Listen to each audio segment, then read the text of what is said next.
Sophia?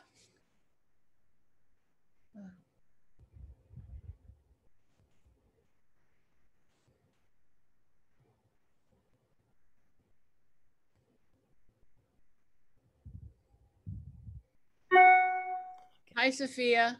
Hi, how are you? Good. You're nice and early. Just let people in as they come in. Right, I just wanted to make sure that I will make it on time because I'm usually late. Oh no, it's wonderful. I understand. This should be great. So Hopefully. yeah, I hope people will understand me since I have an accent. not much really. You're very easy to understand. Where are you from? Well, I've been living in many countries, and my last country before United States was Israel. But Okay. my native language is Polish. Okay. So, That's actually our origin on one side. What do you make of Israel? I keep watching the news. well, what I don't like the way they portray Israel right now. And it seems like they don't know the history, and this is all wrong. It is the place that they wanted to take it from the Arabs. It was Israeli, and they let them live there until they stopped paying rent, and they have not paid rent for about 5 or 6. They are leasing that area, and they are not paying rent for quite a few years. I'm not sure if it is 5 or 10 years, but they have not paid rent for a while. And so they wanted to give to people who are going to pay rent, which, anybody would do that. But of course, whatever Israel does, it's really, they are always the, uh, they are always portrayed as aggressors, and they are not. Right. This is the East Jerusalem area, isn't it? Yes, Right. but Load. but Okay. it belonged to, apparently it belonged since 1800s to Israel. And then there were some housing when 48, a lot of the muftis told the people, why don't you leave, and we are going to get Israel back or Palestine back, and then you can move back in. Well, as you know, the Israel won, and they did not want it, so, and they never came back. So they annexed some of the areas that nobody came for a long time. So they started to rent them out. And that's what happened. Suddenly they stopped paying. I didn't know that. Wow. Yes, you're right on the perception and portrayal of Israel. I always find it to be negative, sadly.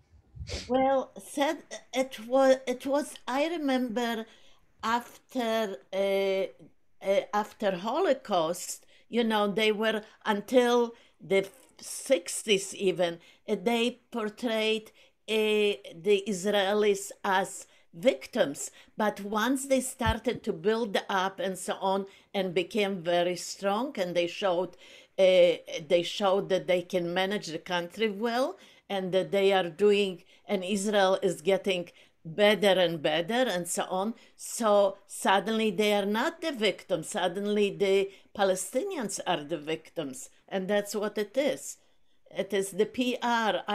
I did ask few times, and they had it on, I think it was from our temple. It was one of the rabbis who was talking about it, and that was my question, and that's what he answered. It is because Israel is not a victim, because Israel is doing very well financially, and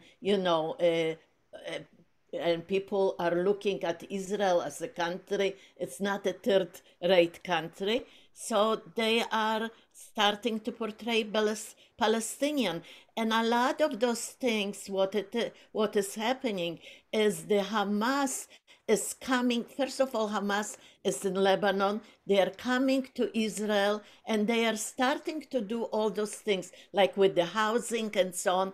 It's everything they started. They told them not to pay and so on because they wanted to bring Israel to such a so they could portray them as villains, and they always, let's say, the Hamas is killing people or sending the rockets from civilian areas where the civilians, from Gaza, from civilian areas, and they expect Israel to, to start back the war because they wanted, to have the war. Well, not only that, but it's the they wanted Israel to start everything, and then they would say, "You see, Israel is the villain," and so on. It's it's probably Palestinians wouldn't be doing this, and this is not really Palestine who's doing it. It is the Hamas, and the weapons and so on. They are from Iran, that they found that that's only Iran is the one that is manufacturing those, those rockets and so on. So it's not a pretty picture. Where did you live in Israel? Well, I was in a kibbutz at first, and because when I emigrated to Israel, I was too young to go to Ulpan. Ulpan is a place where you had to be 17, and then so it's really for adults.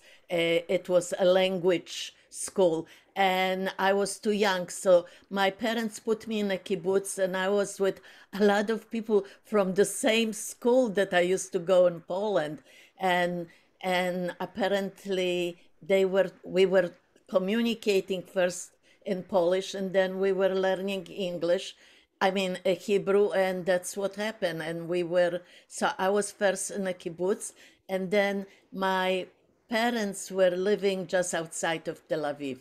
It is called a place called Holon, which is a suburb of Tel Aviv. Nice. So you were a young person when you immigrated to Israel. Oh, yes, I was still a teenager. As Do a you have matter of fact, siblings? As a matter of fact, I didn't finish high school, and I started high school in Poland, and we emigrated to Israel, and I went there to kibbutz, so I also finished the high school. But the funniest thing was, I feel like maybe I never went to high school. I went to college, but I went to college here, but I didn't go to high school really, because when I went to the kibbutz, they kind of wanted to test me which grade to put me in. And they put me immediately on the last, the last one, the senior year, which is the 12th year, and I kind of skipped 2 grades. And it's not that I was smart, it is maybe their level, or either the level that I had was high or their level was low, whatever. Interesting. Did you have brothers and sisters? I have 2 sisters, and they live in Israel. Have you talked to them this week? Yes, I spoke to both of them. They're okay? Yeah. Good. So what did you think of the book? Well, the thing is, and I am sure people won't be happy, but you see, I belong to quite a few book clubs. This is like my third or fourth book club here, and normally, depending which one, each one has a different format, and and I asked, how do you want me to present this? And they said, whichever way you want it. So I said, okay. So I am presenting this the way Hadassah is presenting, which is going through kind of a thinking, well, not too many people read the book, so let me go and review the whole book. And that's what I was planning. The reason I really, and I volunteered because it was what happened. They were talking about this book, and I started to read, and then it kind of disappeared. So I'm calling Goldie, and she told me to call somebody else. And at the end, I got to Lori, and Lori told me to present it the way I wanted. And Hadassah, it really presents, you see, Hadassah does not have really a book club. They are meeting here every other year, I mean, every other month, but on July, they have a book club every week. And not to, Penny, most of the people cannot read, on a daily basis, and to finish a book in a week and to start immediately another one. So they have a full review. Now, the reason I really wanted to review that book, even though it came out, they canceled that. So I don't remember who's supposed to present this, and it was canceled. And the reason I wanted to present this, that Spain is really, and also in my mind, it is known to most of the Jews as the Inquisition state and Inquisition country, that they are famous from that, that the Jews kind of could think. The first thing you say, Spain, you say, oh, it's the Inquisition. That's how I was looking at it. And apparently, during the war, which is not known, they had an open policy for people who wanted to come to Spain. And a lot of Jews from France and from Italy and so on, they were able to cross the border. It's usually on their side they found difficulties, but once they crossed the border to Spain, nobody asked them who they are and so on. And during the war, during Franco, he was with the Axis, and he was, it was a fascist state, not a Nazi state, but a fascist state. So they kind of worked together with Axis, but they disregarded all those things that were happening, and they did not want to follow the direction of Hitler. And because now this is a nonfiction, and it is written by Trudy Alexi, who wrote a couple of books, but that's not her primary. She's like probably close to 100 now, but Wow. this wasn't her profession. The thing was that she wrote about, first of all, she wrote about how they found themselves in the United States. And it kind of reminds me a little bit of my thing each time, born in one country, then living in another country, and so on, until they came to United States.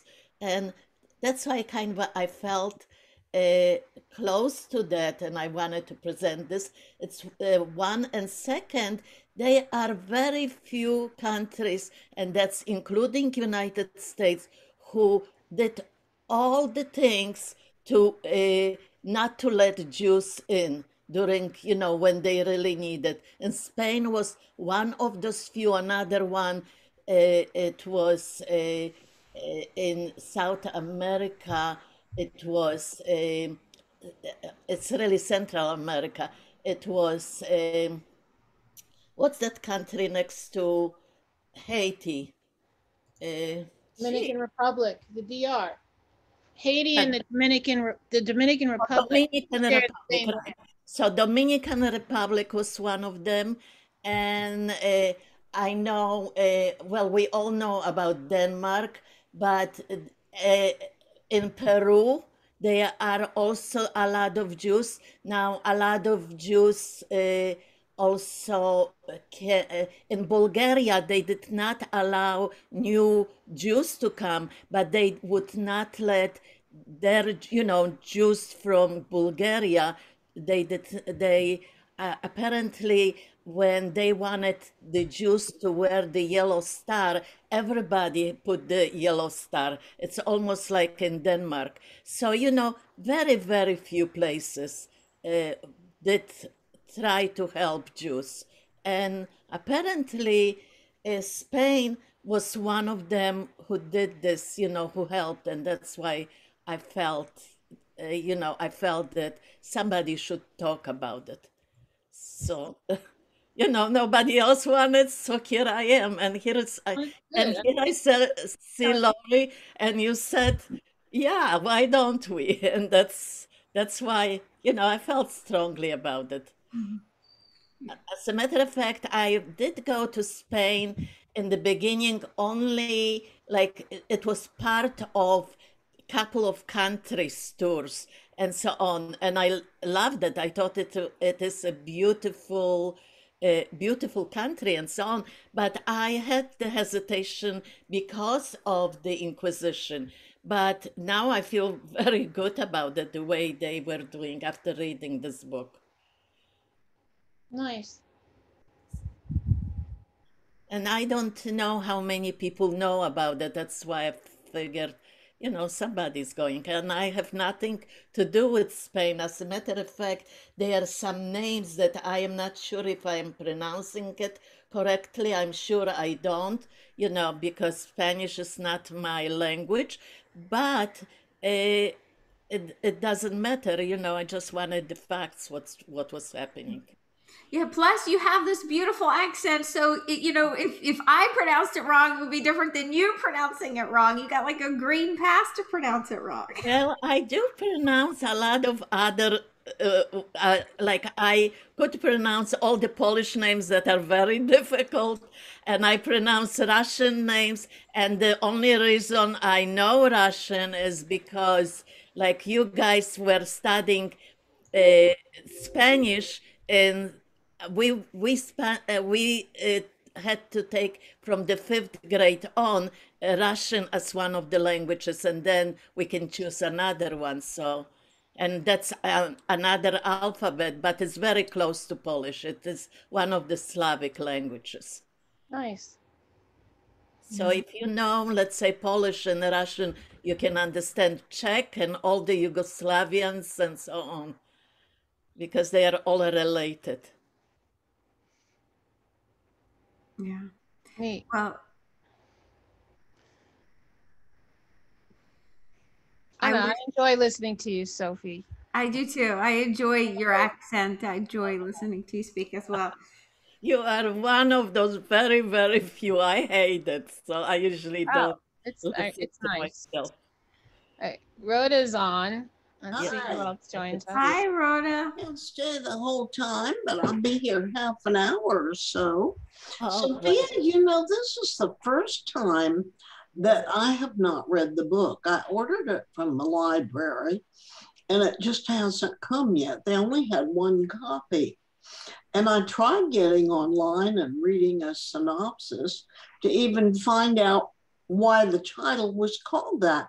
And usually you can find a pretty good synopsis, which even if I've read the book, sometimes it's so far in advance, I like to refresh my memory. But the only thing it really said about this was it was about families during the Holocaust and that Spain welcomed them. I mean, it didn't say anything about the mezuzah and the Donna's foot or much of anything. So I'm hoping you'll, well, Rhoda, I am going to do it. You see, in some places they just go through questions, and I felt that probably a lot of people didn't read, so I am going to go through the whole book review, which might take a little bit longer than I wanted to, and I wanted to take some out, but I figured those are more, important. And I did write this down, so Oh, good. hopefully. Well, I don't know. I mean, it sounded like there were three families, but it really just mentioned one from Czechoslovakia. I mean, I looked online. I did not find No, anything. it is just one family, but they have like 5 sections, and each one covers something else. So it's really the first section. It's about the author's family, it is going through. But then the other 4 sections are about different areas, and nothing to do with Holocaust. It's more or less they have to do with I mean, with the Inquisition and things like that. And then there is Converso and Maranos and so on. So I feel this is very important, and to know also the title, which there wasn't in the book specifically, but we can talk about it too, about the title. How is this Mezuzah and Madonna's foot? So that's really, I mean, that's kind of caught my attention, because I said, hey, what's going on? Hi, Goldie. Hi, Ann. Hi, everybody. Hi, everybody. Hi. Hi. Hey, Goldie. Your So glasses. I had this book on my bookshelf for I don't know how many years, Sophia, and Really? never read it. Well, did you read it this time? No, maybe Oh. I'll read it after the book review. I Okay. frequently do that. You see, now I don't feel guilty, because I did write a review, and it was a little bit too long I felt it would take a little bit longer. It would take at least half an hour, maybe even a little bit longer. And I wanted to, and I feel guilty because I'm taking time from you guys. And I wanted to take it out. Now I feel much better, because I already came across 2 people that didn't read. So I am going to talk about it. Good. Thank you. Whatever I will get the signal. It is 7 o'clock now, so I don't know. Should we wait about 5 minutes? How about about 2 or 3 minutes? Okay. You can't stop talking. This is Linda Wilkinson's favorite book. She talks about it very often. Wow. Is she Oh, coming really? on tonight? She was very taken by this book. Goldie, is she coming on tonight? Probably not. She's not much of a Zoomer. Oh, okay.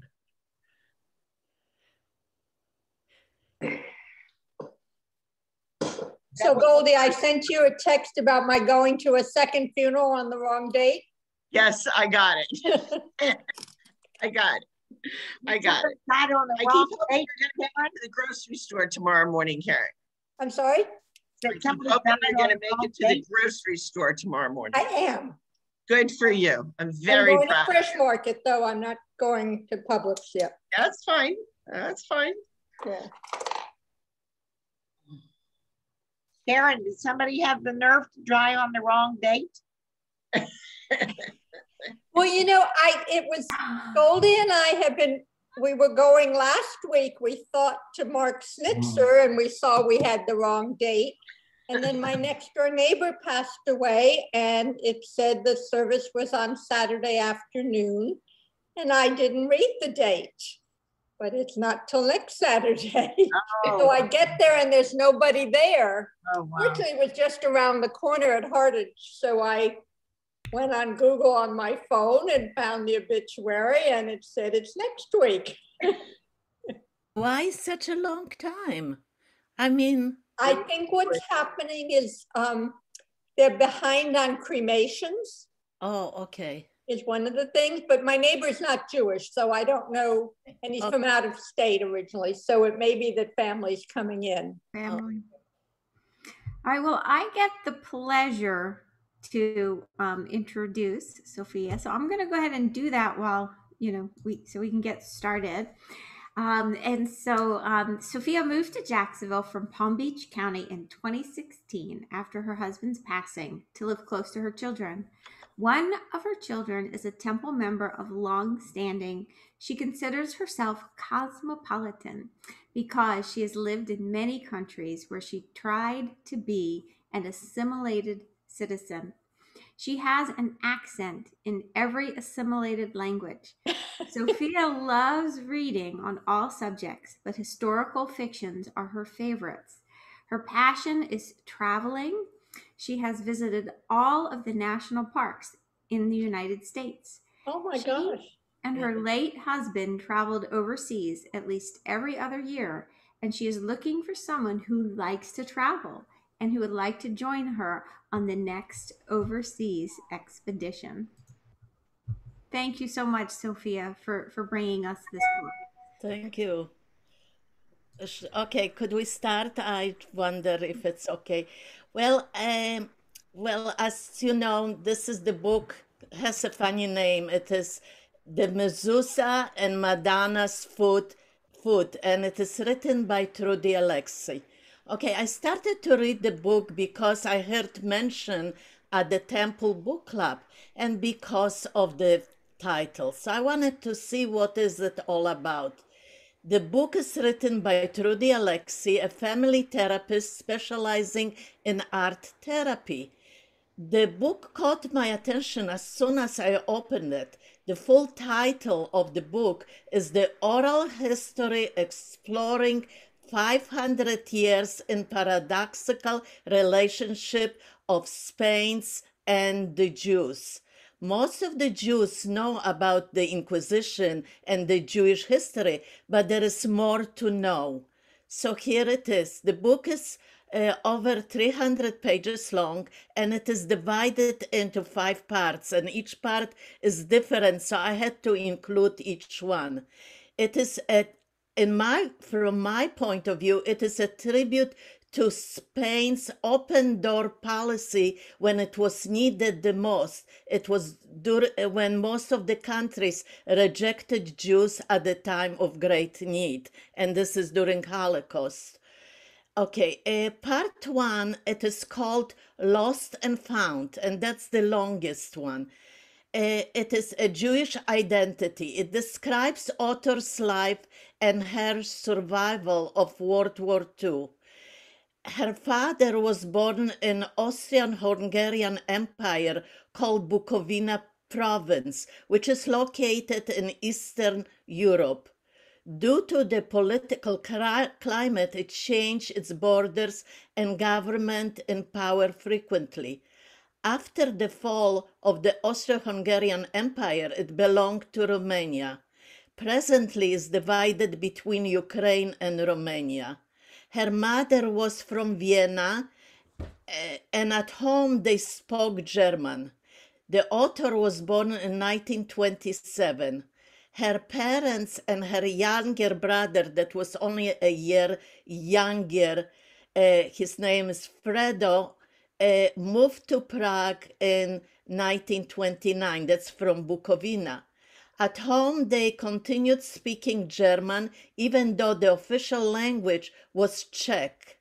The family assimilated into the local culture.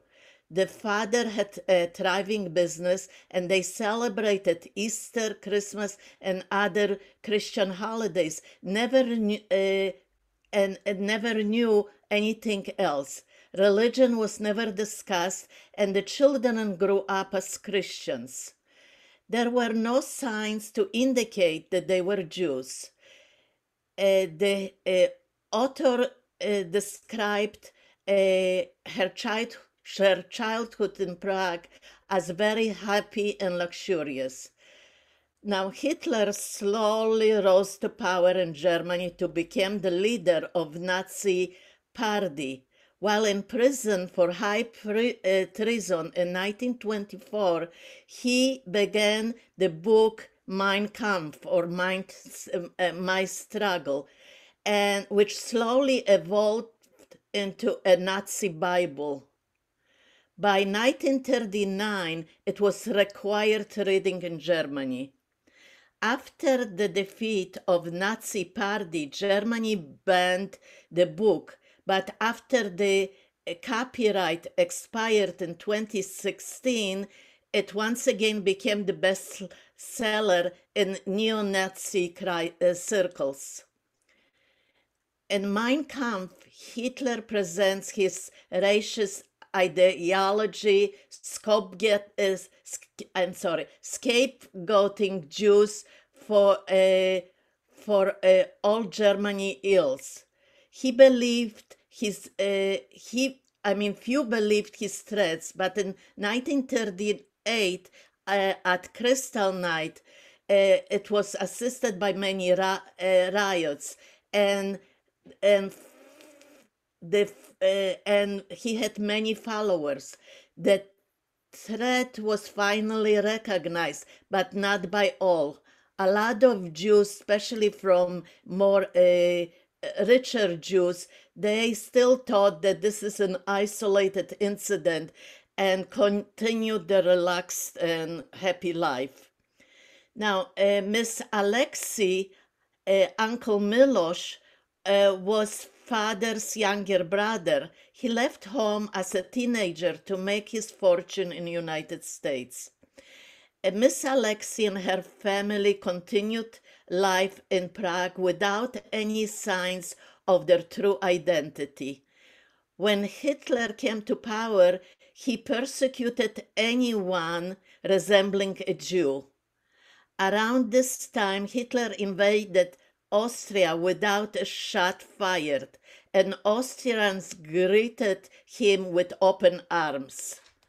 Hitler challenged the Civilized War to intervene on behalf of the Jews, and nobody, of course, did. Most of the Jews still continued to view Kristallnacht as a one-time occurrence. Few recognized it as a beginning of the end of European Jewry. Hitler destroyed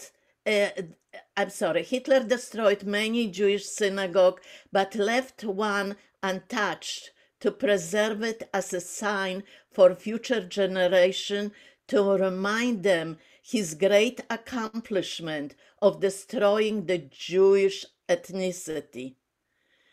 The author remembers the beginning of her family journey. At first, the population was given gas masks and taught how to use them. And they used gas during World War II, World War I, and so they thought that's what is going to be one of the weapons. And then one night, her father awoke the family after midnight, announcing that they are fleeing to Paris, and told them to pack only one suitcase per person to carry. The father was a disciplinarian, and his children did not question him nor his decision. They took a taxi, and on their way, they stopped to try to pick up Oma Jenny, who is the mother's mother. And however, Oma Jenny refused to go even after the father explained to his mother-in-law his reasons for leaving Prague. She protested and refused to change her minds. She said that because she was an old lady, no one would be interested in killing her. She was never seen by her family again. Paris was a city of wonder. Trudy and her brother Fredo were sent to private boarding school where they struggled to learn a new language. On July 1939, when the siblings were visiting their parents during their summer vacation, they were met with their packed suitcases and announced that they were leaving Paris. In a way, it reminded them of how they left Prague. They moved at first to north to Normandy, where the children treated as their summer vacation. On September 1, 1939, Germany invaded Poland, officially starting World War II. The father, who traveled frequently, announced that they were officially converting to become Lutherans and then Catholics. This was when Miss Alexei found out that she and her family were Jewish. Trudy found out about her religion by asking her family, why Hitler wanted to get rid of Jews. The answer was, just because they are Jews. So then followed up, are we Jews? And her father answered, yes, but it's not safe to be a Jew, so we'll hide in Spain and tell anyone that we are Catholics. They went through religious studies to become Catholics. After that, the father later the mother and the children, with many roadblocks, ended up in Barcelona, Spain. Spain was really a stepping stone to immigrate to United States. After official start of war, it was almost impossible to immigrate to United States. The U.S. State Department in Roosevelt's cabinet was very restrictive in issuing visas, especially to Jewish Europeans. Undersecretary Breckinridge Long was very active blocking Jewish immigration. He delayed or completely eliminated the documents of Jews so they could not escape the atrocities of European Nazism. It seemed that the father's younger brother was as clever as himself. Thanks to Uncle Milosh, who immigrated in 1920s, was able to secure visas for the family. Once again, they left everything and escaped on their next destination. In United States, Miss Alexei dated different men and eventually married a nice Jewish boy who was as removed from his religious root as she was. In the United States, she continued her Catholic religion, which she learned to love. Her husband became a medical doctor in the Army.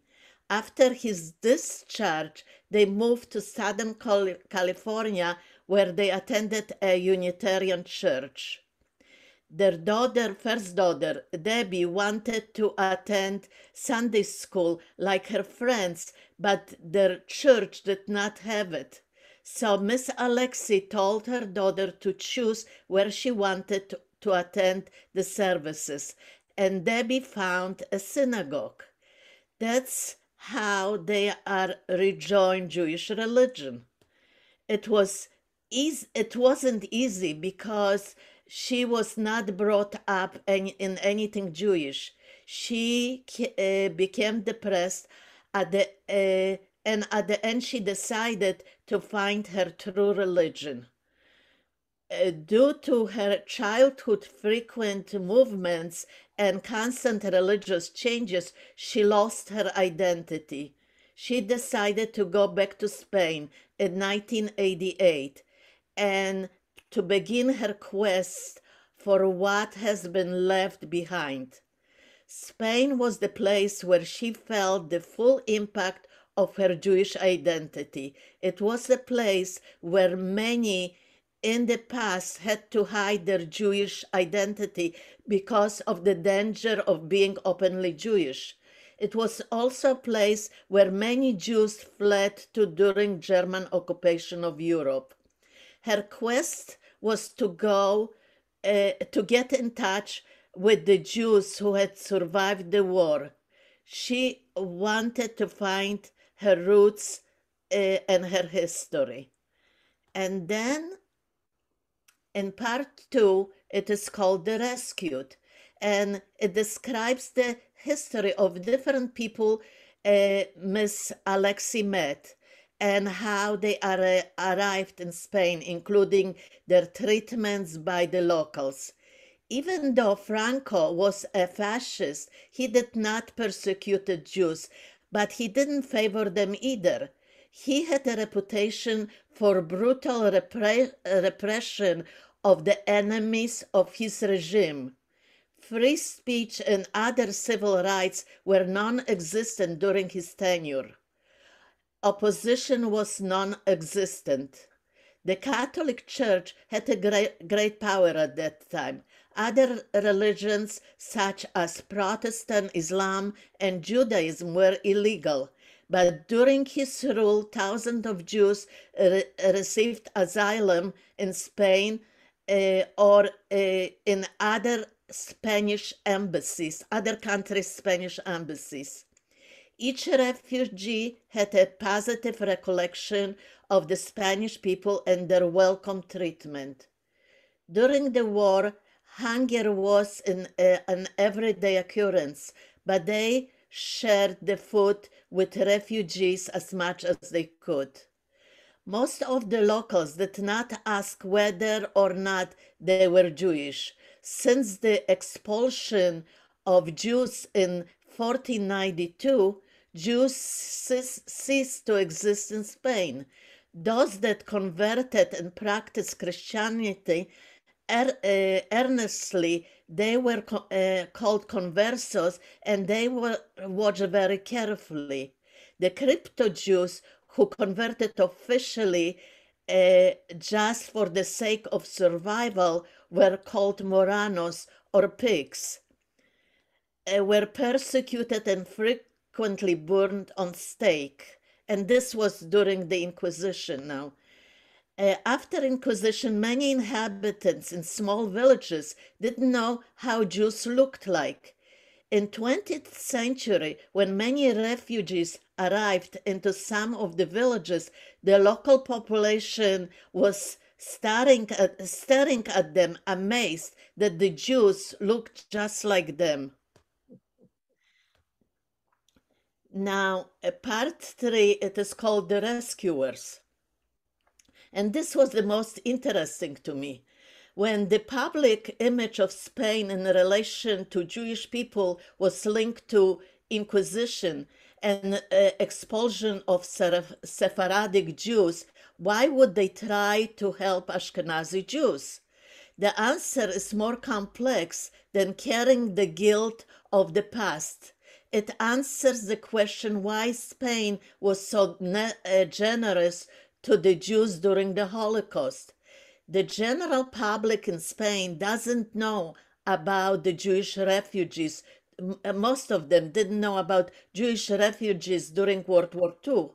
When the fate of European Jews became known to Spanish leaders, despite the Spanish alliance with the Axis power, men with moral principle touched the conscience of men in power and led them into action. One of them, the foreign minister, Conde de Jordana, resisted pressure from Hitler and his allies and was able to garner the support of his colleagues. Germans bombarded Spain with anti-Jewish propaganda. A group of Spanish doctors visited Poland and were met with Nazi Gaultier Frankel, who described a new method of eradicating the Jews, thinking the Spanish government would copy their idea in their own country. When the doctors returned to Spain, the delegation disclosed what they heard to Admiral Carrero Bianco, who was one of the close confidants to Franco. Franco in turn ignored the Nazi orders. After that, Hitler could not rely on Franco's support. At that time, the entry of Jews to Spain became much easier. Jordana gave an urgent request to Spanish ambassadors in Athens, Budapest, Sophia, and Bucharest to give Jews of those cities Spanish citizenship. Only Sephardic Jews had the official sanction. Jewish refugees kept on coming, and no one dare ask if they were Ashkenazi, Sephardi, or even if they were Jewish. There is a rough estimate that 70,000 Jews were saved during World War II, aided by the Spaniards in escape from Nazi-occupied Europe to Spain.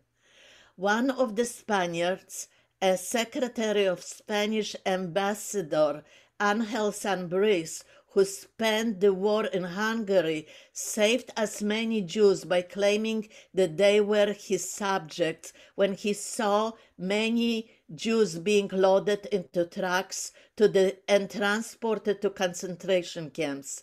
He was compared to Raoul Wallenberg.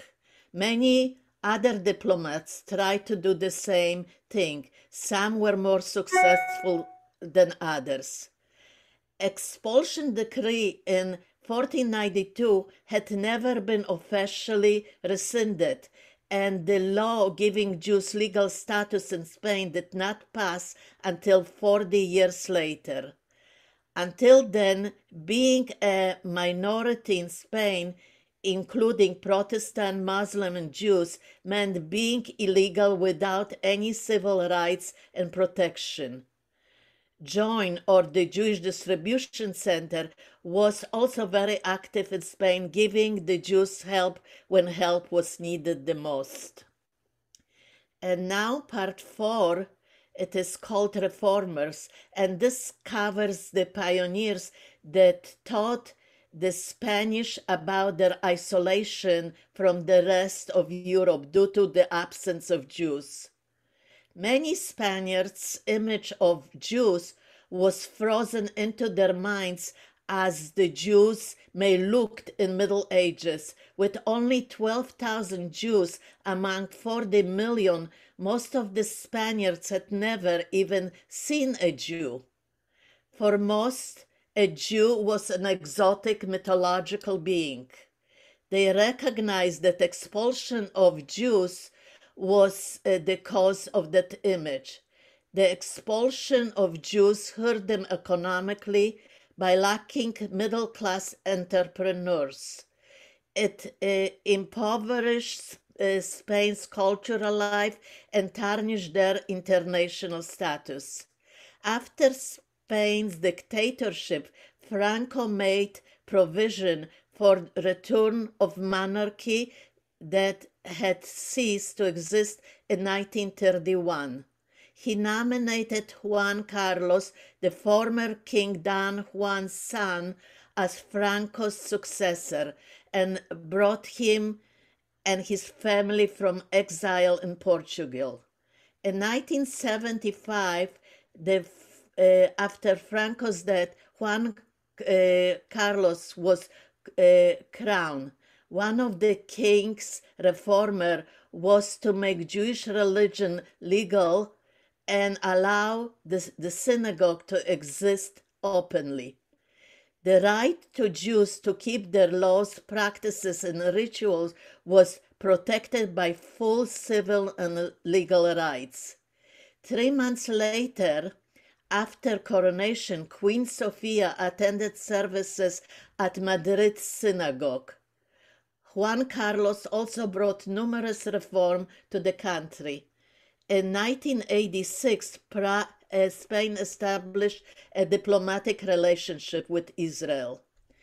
The typical Spaniard's perception of Jews is still very limited, as it reflects the absence of Jews for almost 500 years. There are many Jews and Christians who have devoted themselves to educate and establish a bridge for understanding between each other. One of the activists, Carlos Bernaro, whose ancestors were expelled 400 years ago and his family settled in Morocco, Carlos was born there in 1930 and moved to the mainland of Spain as a student. At present, he is very active and teaches the value of Judaism through many medias. He believed that education starts at young age. He spoke with many children in public schools who were afraid of Jews, even though they had never met one. When asked the children why they had a negative feeling toward Jews, the children answered that the nuns who teach catechism taught them about blood libel and killing of Jesus by Jews. He and his associates sent this information to Vatican to show how the children were taught to hate rather than love. Then, without waiting for the response from Rome, they scheduled many conferences to educate about Jewish religion. Other known activists are Padre Juan Bottom and Signor Dorotea, who work within the establishment by going against religious hierarchy and outdated tradition. Christian community reacted very favorably to the teaching, and many recognize the same rituals that are familiar, thinking that they may be descendants from conversos. The author thinks that Franco himself was a descendant of the conversos. Many others well-known people in Spain have Jewish ancestry. The author writes, so many Jews were forced to convert in 1391, 1412, and 1492 that it's hard to find a Spaniard who has no Jewish blood in his veins, and his Jewishness and some of the rituals have never been lost. What sets the reformers apart from the others is the Christians among the reformers are mostly native Spaniards, while Jews are pre-Civil War residents or settlers of Holocaust. Together they are starting to bring Spain to present-day transformation.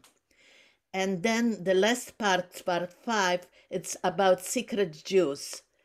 Until Inquisition, Spain had 3 major religions. The southern part of the country was occupied by Muslims and Jews. When Northern Catholics invaded the southern Spain, Catholic clergy took over and tried to convert everyone.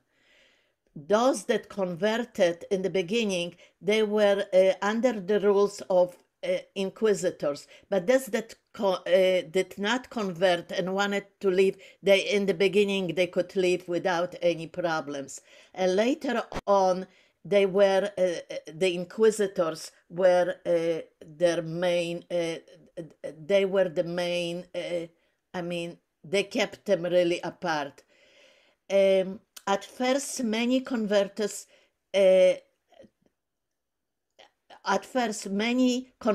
to keep their land, while others could live as Jews, and that's what I just mentioned. To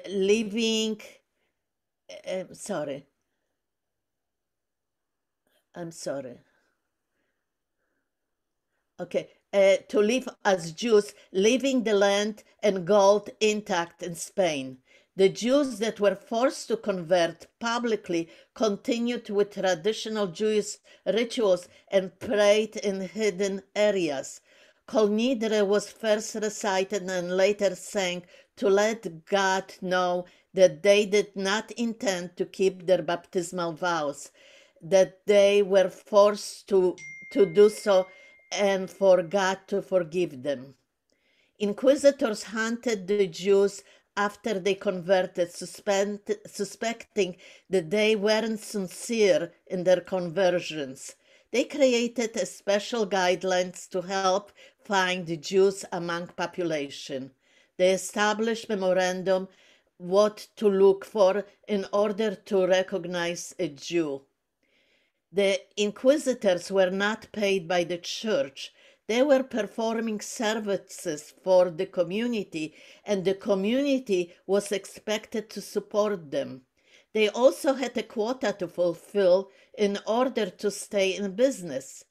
If a neighbor was able to point a suspect to the inquisitor, like a neighbor, the Inquisition found the suspect guilty, and the neighbor who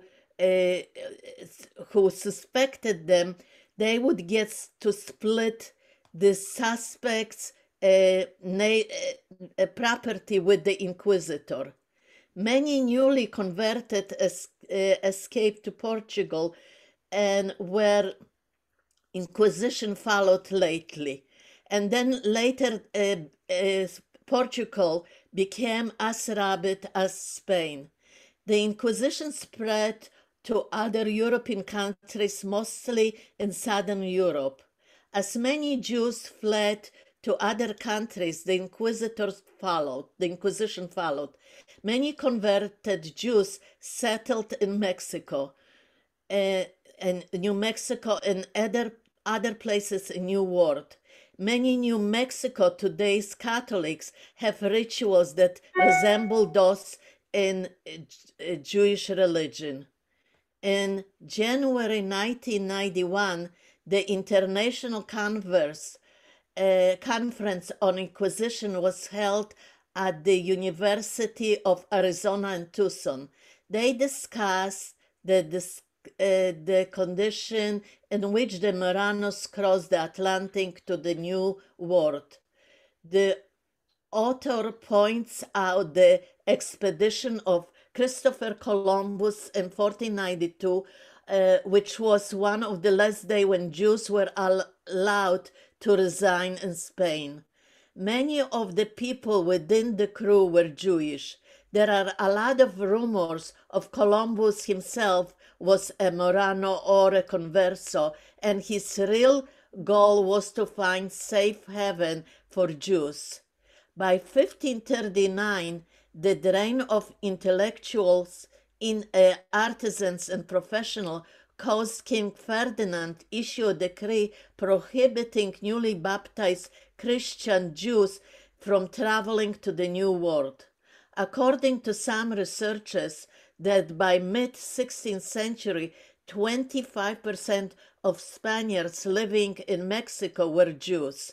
And if the Moranos were counted, the Jews would be outnumber the Catholics. At this time, there were 15 synagogues in Mexico City alone. When Jews became too strong in the New World, the Inquisition followed them to Americas. As late as 1736, many Moranos were tried and burned in Peru for Judaizing.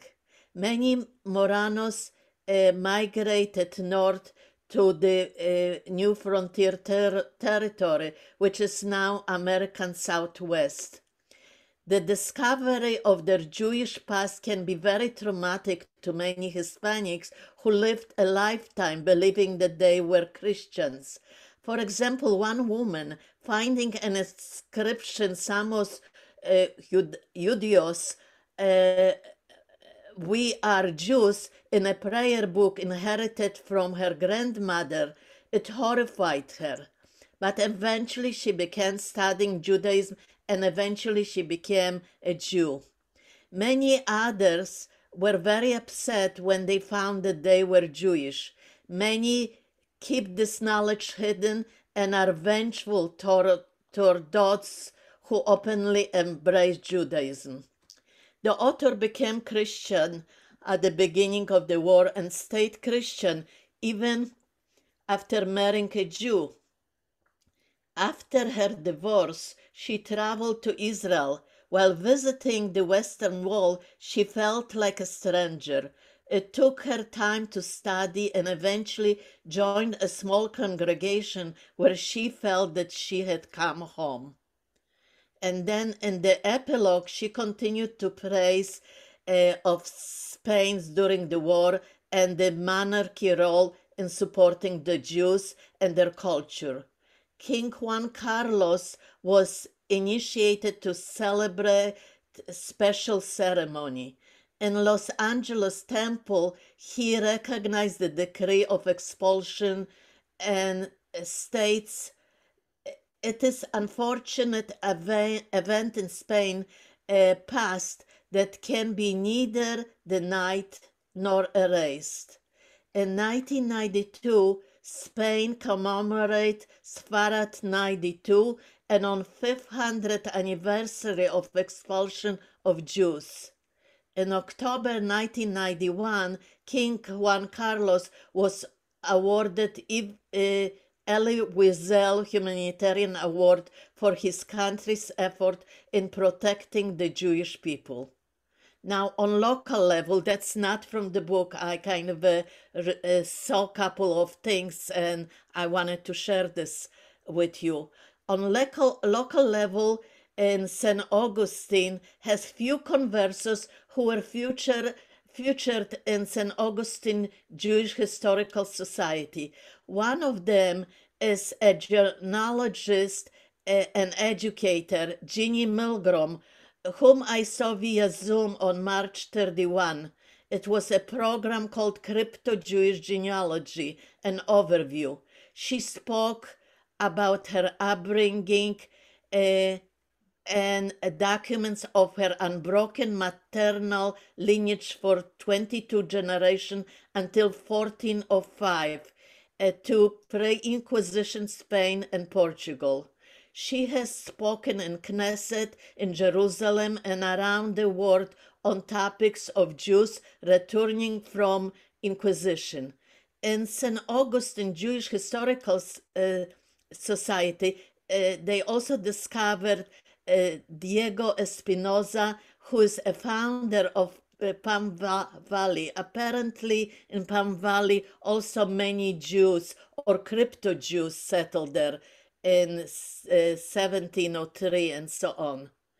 Well, that's what it is.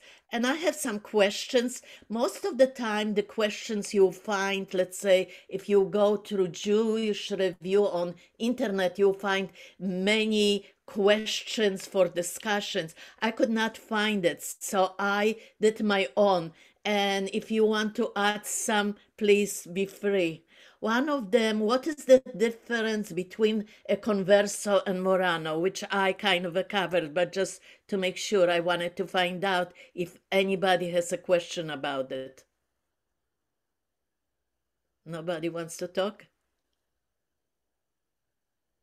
Well, as you know, converso is the person who converted and kept the religion, the Christian religion, all the way through, and a lot of them are they are still Christians. While Moranos were the one, they are really crypto Jews who are converted, but they really didn't mean, and they did quietly and in hiding, they did practice Judaism. And now just going back to the mezuzah in the Madonna's foot, and this is something that I wanted to add to it, that most of the Moranos, they hung Madonna on top of mezuzah, and when they wanted to enter the house, they kissed the foot of Madonna where was really the mezuzah there, and that's why the title. And now another one. Did you ever hear anti-Semitic remarks huddled at you or your friend? Anybody wants to talk about it?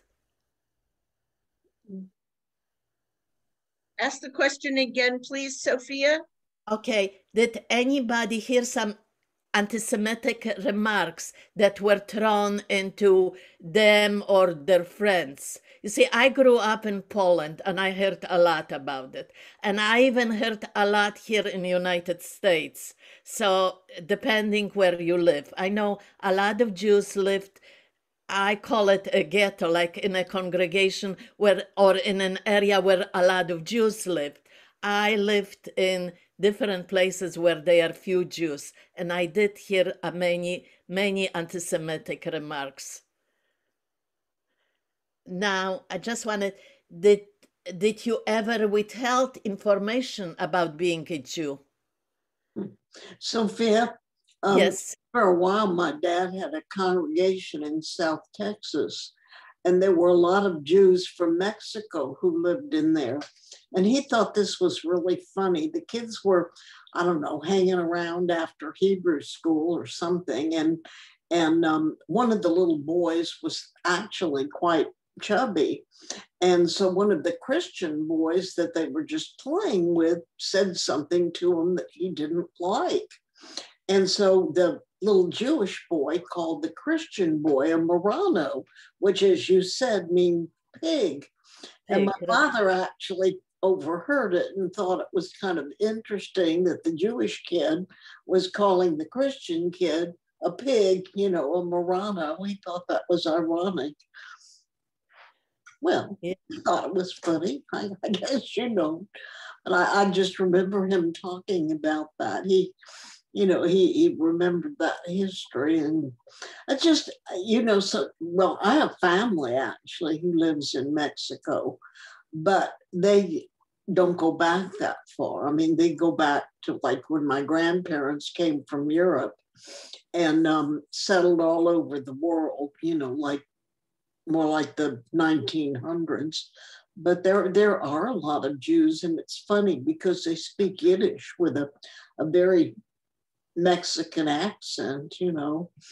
And I remember one of them in particular who was quite difficult to understand, actually, was from Cuba. Her name was Pearl, like Anne's daughter. And I remember her saying once that her, what did she say? Her English wasn't so good, but as she put it, but mine Spanish is perfect. So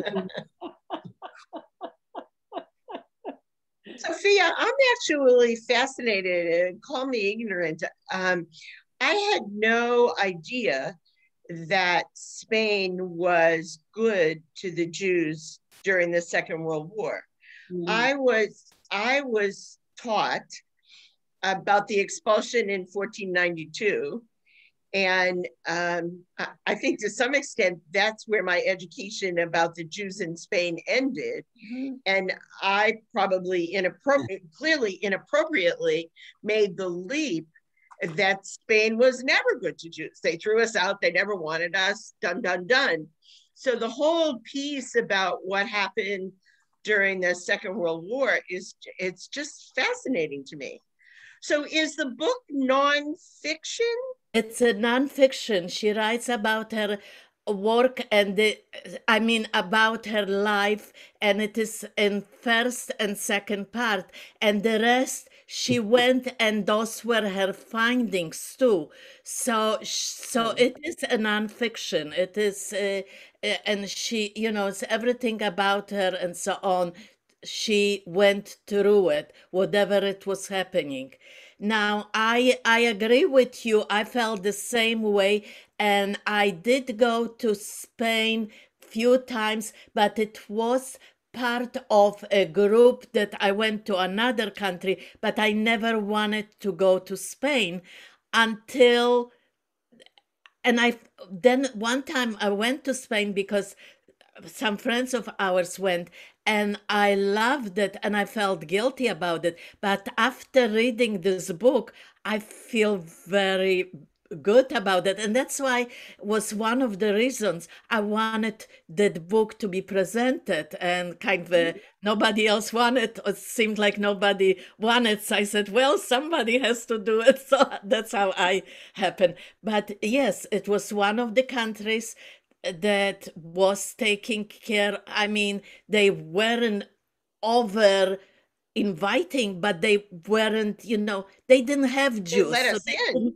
Right. So they yes. And it's written in the book how difficult it was. And it wasn't to get to Spain, because when they were in Spain and were in, and they were even caught and so on, they let them go and be in Spain. But it was very difficult to cross the border because the country where they were living, which would be France or so on, didn't allow them. So they had to, that was the hardest thing. Mm-hmm. And she was talking about it a lot, how and so on. And some of them were very difficult journeys because most of them went through the mountains to get to Spain. Right. So it wasn't for an easy trip, just you cross. The other piece that I found fascinating in the story that you told, if I heard you correctly, is that her family at the beginning, in the late 20s, Right. they already knew it wasn't safe and an easy place to be Jewish. And so they stopped practicing Judaism.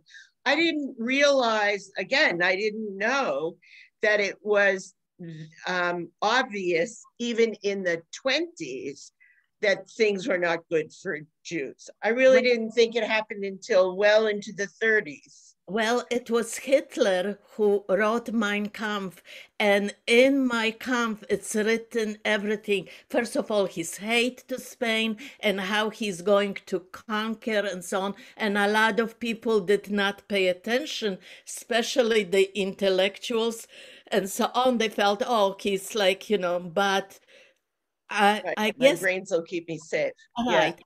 And I guess a lot of, even during the Inquisition, I'm going back to Inquisition, while I was in Toledo, that's how the Spanish pronounced, not Toledo.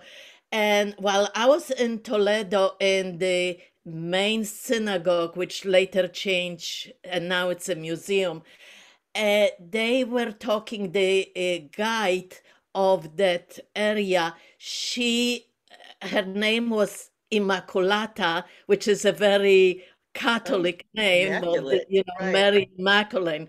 Well, anyway, she was talking about the Queen Isabella. She called her Isabella the Cattolica and so on. And she was talking why all the Inquisition, that it wasn't just that. They apparently, when Columbus kind of wanted to go, or he kind of showed or presented the trip, or Isabella did not have, or the monarchy did not have money, and they wanted to take a lot of money. And southern Spain was which was Muslim and Jewish, was very rich, and they had a lot of money. So they wanted to take all the money legally. And that was the first thing. That was her explanation. And to me, it makes sense. Mm-hmm. Fascinating. And then, okay. When my grandmother came from Poland and Germany in the early 20s, there was the pogrom going on. That's in Russia. In Yeah. Poland, I didn't know about pogroms, but of course, I was going to school in Poland, and of course, they would not show that, they always wanted to show the country. Even now, they are denying that they are the perpetrators of Holocaust. They say, oh, everything Jews did, and so on. So they would not show it. But as far as I know, they didn't have pogroms in Poland. They had in Russia. My mother was born in Poland, but the family emigrated from Russia and went through Poland. And she came to Canada in 1914. And some of the family came to the United States, and some went to Canada, and some went to South Africa even, because they were trying to escape the pogroms. Mm-hmm. Yes. But that was so fascinating, Sophia. I didn't know that about Spain. We jumped from early 1400s, and all of a sudden we're in the 1940s or whatever. There's a whole part missing that I had never known about. The Inquisition was until 18th century, but the biggest one and so on because most of the people were weeded out. All the Jews left, and and the ones that could, they went either wherever they could, but usually Southern, and a lot of them also ended up in North Africa, like Morocco and so on, you know, Algeria. A lot of Jews ended up there. I had Because- an aunt who was in Egypt, and then we had one that was in in Casablanca. She was there. She ended up in Hawaii after the war. So it's just fascinating how people moved around. Well, I have a very good friend. She was my best friend in Israel, and she also remains my best friend here. She lives in New York, and she is from Casablanca, and I have to tell her to read that book, because she told me that her parents were talking at home Spanish, or they had, like, the Jews have Yiddish, the Spanish and so on, they have Ladino. It's also, you know, so they were talking this language, not Arabic. So do parents speak Ladino so the kids wouldn't understand? Like in Ashkenazi families, parents spoke Yiddish so we wouldn't understand. Yeah.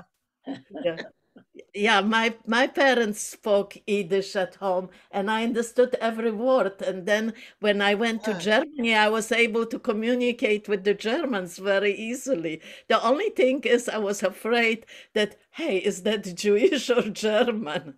Mm-hmm. Wow. Oh, it was fascinating. Thank you so much, Sophia. It's so I interesting. learned so much tonight. I hope I wasn't reading too fast, but I could not. I had to take notes and write this. Otherwise, I wouldn't be able to follow all those things, because though the book is only 300 pages and there is a lot of repetition, but it's very, I mean, it's very dense, and she goes into a lot of different items, what led to this and so on. I try to make it as short as possible, and it is still way too long. I had to read it to see if it's not going to take too long. Sophia, You did a great job. yeah, you presented it so beautifully. I mean, really. Thank It was you. wonderful. What year was the book written? Oh, her name is Trudy Alexi. When was it written? Oh, when? To tell the truth, I don't know, and I don't have the book, because once I gave it back, I read this in, I think, in March, and I gave it back, and then I put it immediately back, and I'm still waiting. And so I forget it. It's a copyright in 1993. Oh, okay. Oh. Yeah, and she's like, well, she was born in 1927. She's still alive, apparently, Oh, good. I think. Oh, Oh, thank fun. you.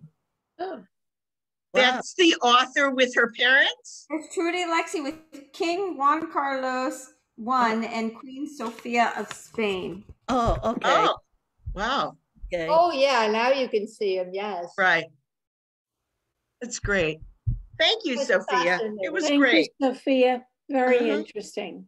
Very Mhm. interesting. Thank you. Here. All right, don't forget tomorrow we have a meeting with from Bethel at tomorrow is at 1 o'clock.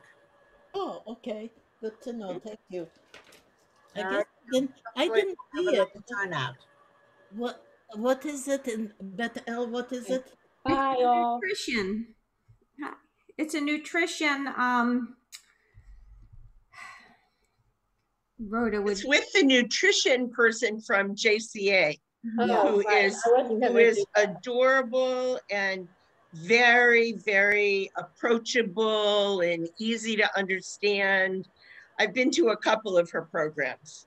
Now, to get a link to how do I have to call JCA or the temple? I think it's on the same link that we were on for you, that Did you, Rhoda sent out. yeah, did you get the Temple Sisterhood link from Rhoda, by by any chance? Because it's on that. It's food for thought, and it's use food as medicine to prevent cognitive decline. Oh, okay. I will look for it. Thank you. So Yeah. I'll send it. I'll forward it to you right now while I have it open. Just Oh, so you thank have you. it at the top. Thank you. Okay. Good Thank you. night, everybody. Thank you. So much for coming. Hi, Thank you. Good to see you all. Right. very good. Thank you. Thanks, Lori, for scheduling these. Thanks, Ellen. Have a good rest of your week, everyone. Yeah. You, thank you. Sophia, that was so good. Seriously, I'm not just talking. You did such a marvelous job. Lori, I love you. I love you. Thank you. So thank you. Thank you so much. And it was recorded, and I hope people have the ability to go back and watch the recording, because it really was just so informative, and just you presented it so well. And thank you so much. Oh, thank you. Bye. Bye.